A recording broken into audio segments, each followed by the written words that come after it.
નમસ્તે વિદ્યાર્થી મિત્રો, મજામાં છો ને બધા?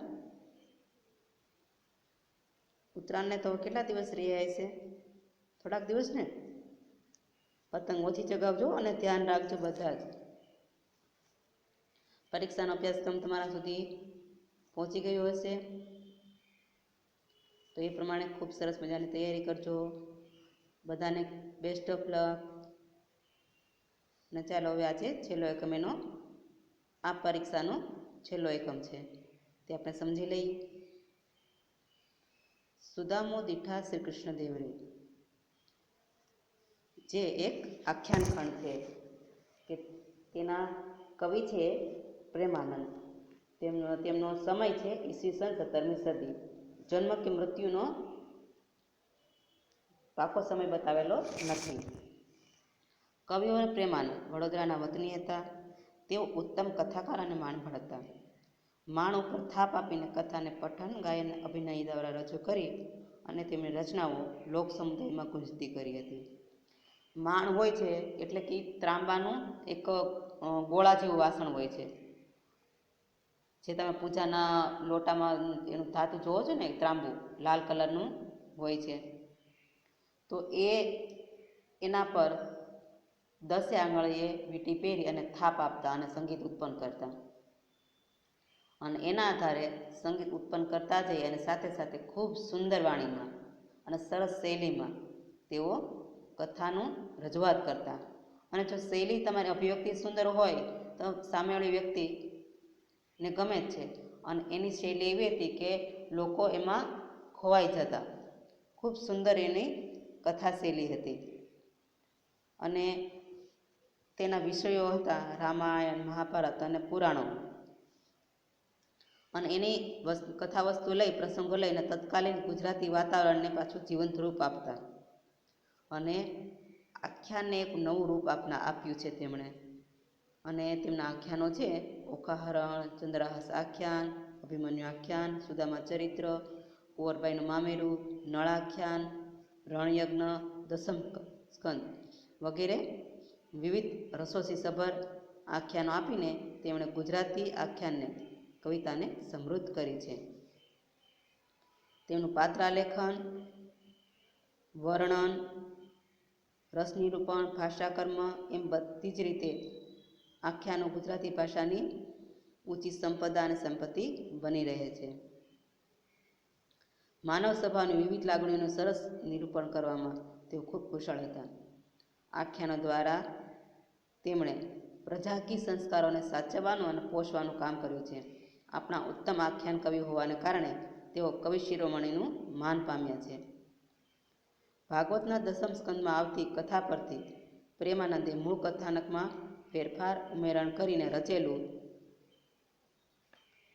સુદામા ચરિત્ર જનમનરંજન અને રસની નિષ્પત્તિનું સુંદર આખ્યાન કાવ્ય છે. કેમાંથી લેવામાં આવેલ છે?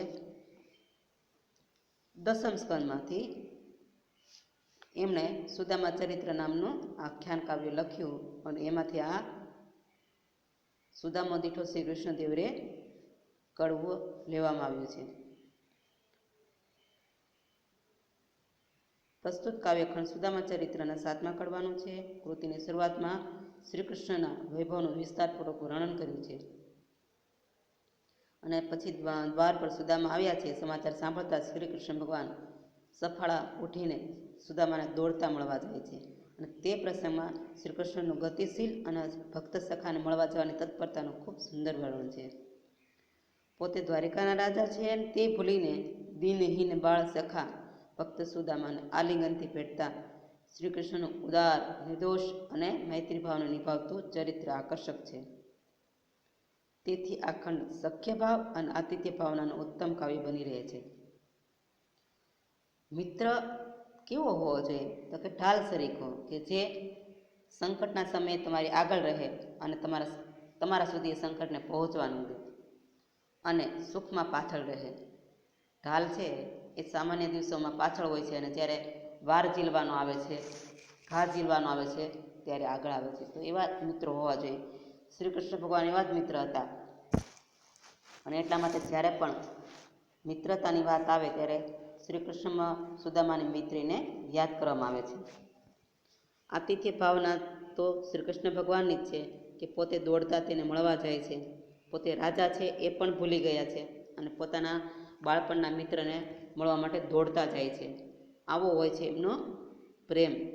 અને આતિથ્યને સત્કારવાની આપણામાં ભાવના હોવી જ જોઈએ.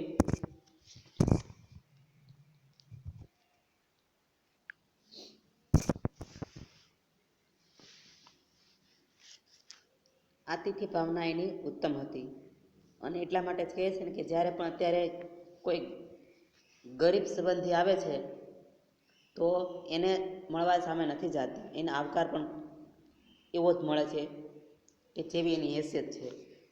આપણા આંગણે કોઈ આવે ને તો સામે આવનાર વ્યક્તિ કેવી છે એ ન હોવું જોઈએ, આપણે શું છીએ આપણે એ રીતે એનું આવકાર આપવો જોઈએ. તો એટલા માટે પણ શ્રી કૃષ્ણ ભગવાનને પોતે એને મળે છે, લેવા જાય છે અને પોતે એને સિંહાસન પર બેસાડી અને એને પોતે પંખો નાખે છે. તો આટલું સરસ તો કોઈ ન કરી શકે ને, હોવું જોઈએ. આપણા ઘરે કોઈ આવે છે તો એ અતિથિને એટલા માટે જ કહેવાય છે કે દેવો ભવ. તો એ આપણી સંસ્કૃતિ છે. તો ચલો કાવ્યને સમજીએ. સુતા સેજ્યા એ અવિનાશ રે, આઠ પટરાણી છે પાસરે, રૂકમણી તળાસે પાય રે, શ્રી ઊંધા ઢોળે વાય રે. અવિનાશ એટલે શ્રી કૃષ્ણ ભગવાન, કે અવિનાશનો મતલબ થાય છે કે જેનો ક્યારેય નાશ થતો નથી. તો એવા શ્રી કૃષ્ણ ભગવાન પથારીમાં સૂતા છે, આઠ પટરાણીની પાસે બેઠી છે, રૂકમણી તળાસે પાય રે એટલે કે રૂકમણી શ્રી કૃષ્ણ ભગવાનના પગ ધીમે ધીમે દબાવી રહી છે, ચંપી કરે છે, એને તળાસે કહેવાય છે. શ્રી ઊંધા ઢોળે વાય રે એટલે કે શ્રી ઊંધા તેમને પંખો નાખે છે. ધર્યું દર્પણ ભદ્રાવતી નારી રે, જાંબુવતીએ ગ્રહી જળ ધારી રે. ભદ્રાવતી નામની રાણી છે તેમણે હાથમાં અરીસો પકડ્યો છે કે જેથી શ્રી કૃષ્ણ ભગવાન એમાં તેનું મુખ જોઈ શકે.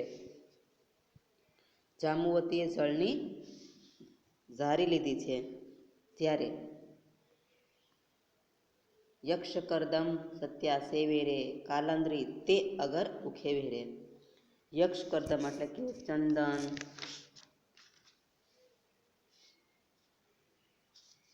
કસ્તુરી, વિવિધ પ્રકારની ઔષધિ હોય એને પીસી અને તૈયાર કરેલો લેપ હોય તેને યક્ષ કરદમ કહેવામાં આવે છે. તે સત્યા સેવે રે એટલે કે તેને લગાવે છે.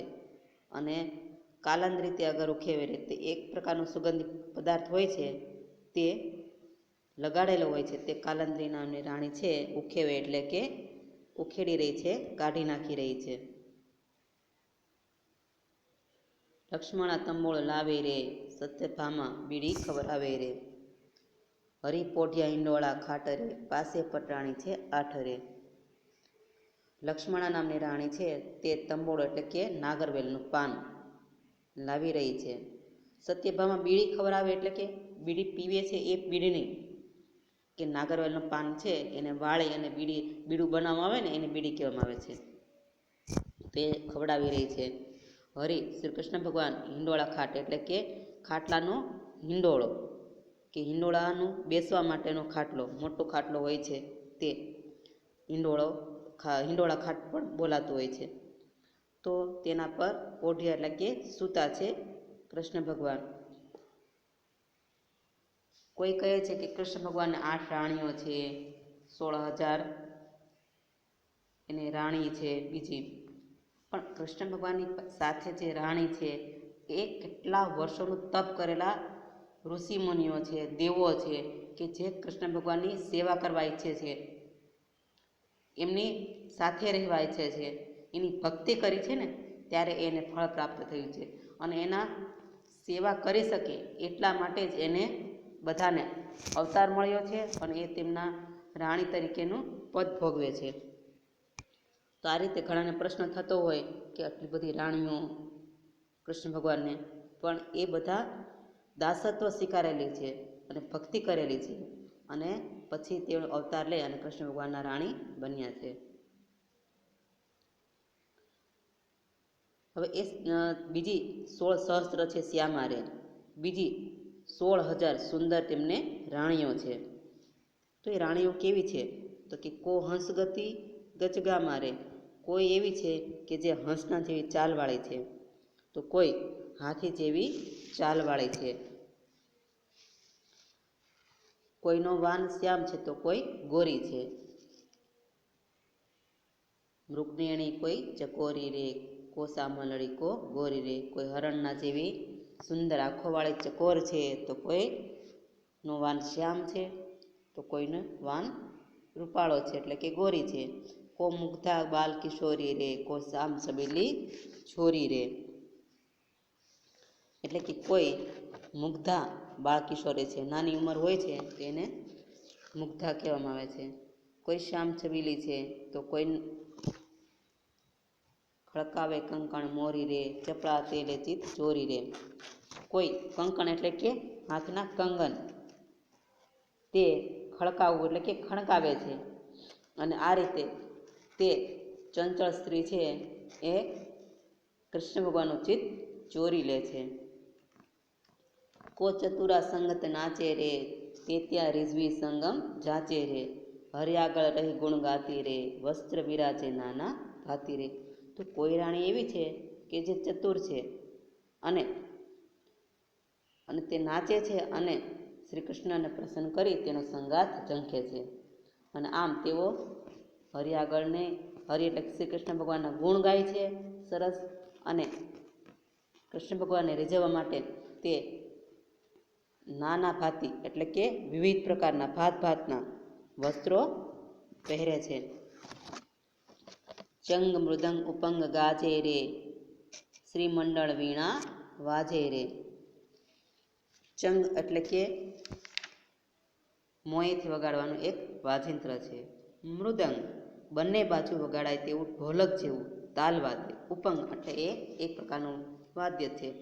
ચંગ મૃદંગ ઉપંગ જેવા વાજિંત્રો વાગી રહ્યા છે. શ્રીમંડળ વીણા વાજે રે. શ્રીમંડળ વીણા એક પ્રકારનું તંતુવાદ્ય, તમે કદાચ જોયું હોય કે મીરાબાઈના હાથમાં હોય છે, તો એને શ્રીમંડળ વીણા કહેવામાં આવે છે. તો એ પણ વગાડી રહી છે. કોઈ સ્ત્રી છે કે જે ગાંધર્વ કળાકો કરતી રે, ફટકે અંબર ઘરમાં ધરતી રે. ગાંધર્વ જેવી કળા કરે છે કે જે સ્વર્ગમાં હોય છે, ગાંધર્વ કે જે ગીત સંગીત અને નૃત્યના નિપુણ હોય છે, જે અપ્સરાની સાથે નૃત્ય કરતા હોય છે સ્વર્ગમાં. તો એવી સુંદર એવી કળા કરી રહી છે, અને સાથે ફટક અવાજ સાથે હાથમાં અંબર પકડ્યું છે. અંબર એટલે કે વસ્ત્ર પકડ્યું છે. ચતુરા નવ ચોકે ચાલ રે, હિંડે મરમે જેમ મરાલ રે. ચતુરા છે, નવ ચોકે એટલે કે ક્યારેય લય ચૂકતી નથી. હિંડે મરમે જેમ મરાલ રે. હંસ, મરાલનો મતલબ થાય છે હંસ. જેમ હંસ છે એ મર્મ સાથે ચાલે છે, તેમ તે પોતાની ચાલનો લય ચૂકતી નથી. મેનકા ઉર્વશીની જોડે રે, તેથી રીઝ્યા શ્રી રણછોડ રે. જાણે કે મેનકા અને ઉર્વશી કે જે સ્વર્ગની અપ્સરાઓ છે તેના જેવી એની જોડ શોભી રહી છે. એમને જોઈને તો શ્રી રણછોડરાય એટલે કે શ્રી કૃષ્ણ ભગવાન પ્રસન્ન થાય છે.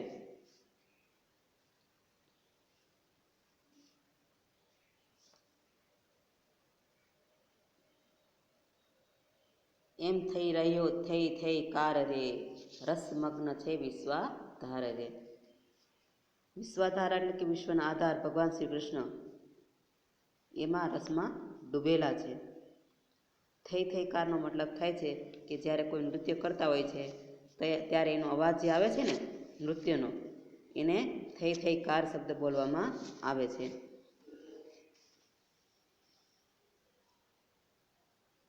એવી દાસી થાતી આવી રે, તે નાથ પાસે બોલાવી રે. બોલાવી સાહેલી શીશ નામી રે, દ્વારે દ્વિજ ઊભો છે સ્વામી રે.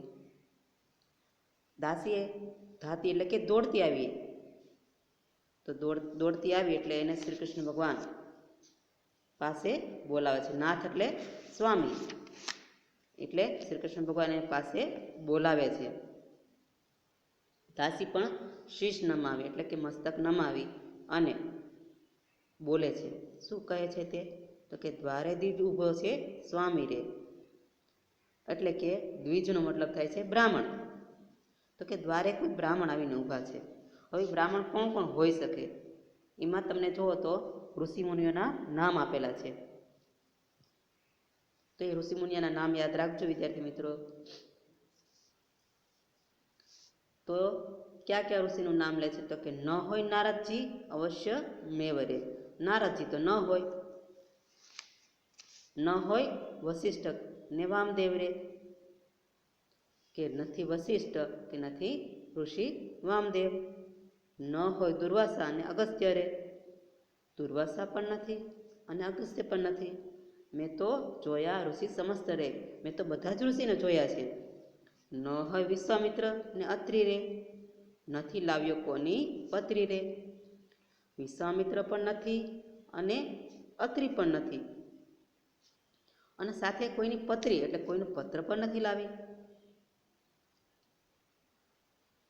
દુખે દરિદ્ર સરખો ભાસે રે, એક તુંબી પાત્ર છે પાસે રે. એનું વર્ણન કરે છે કે એ કેવો લાગે છે એમ. તો કહે છે કે દુઃખ અને દરિદ્ર, દુઃખી અને દરિદ્ર દેખાઈ રહ્યો છે. તે એની પાસે શું છે? તો કે તુંબી પાત્ર છે પાસે રે, તુંબડામાંથી બનાવેલું હોય છે કે જે પાણી ભરવાનું પાત્ર હોય છે. પહેલાં આપણે જેમ કેમ પાણીની બોટલ લઈને જઈએ છીએ, બસ એ રીતે બધા તુંબી પાત્ર લઈને જતા. પિંગલ જટાને ભસ્મે ભર્યો રે, ક્ષુધારૂપિણી સ્ત્રીએ તે વર્યો રે. પિંગલ જટા એટલે કે પિંગલ એટલે કે ભૂખરી, ભૂખરી જટા રાખથી ખરડાયેલે છે. ભસ્મ એટલે કે રાખ, ખરડાયેલા ભરેલો છે. અને જાણે કે ક્ષુધારૂપિણી એટલે કે ભૂખરૂપી સ્ત્રીને પરણ્યો હોય ને એવો તે દેખાઈ રહ્યો છે. શેરીએ ઊભા થોકે થોકરે, તેને જોવા મળ્યા બહુ લોકરે. એ એવો દેખાય છે ને કે તેને બધા મોટી સંખ્યામાં ટોળાબંધ લોકો ભેગા થયા છે જોવા માટે, એવો એ દેખાઈ રહ્યો છે. અને ટોળે વળીને ઊભા છે અને પછી તેમણે પ્રણામ કરીને આપને કહેરાવ્યું છે, મારું સુદામો છે નામ રે, મારું નામ સુદામા છે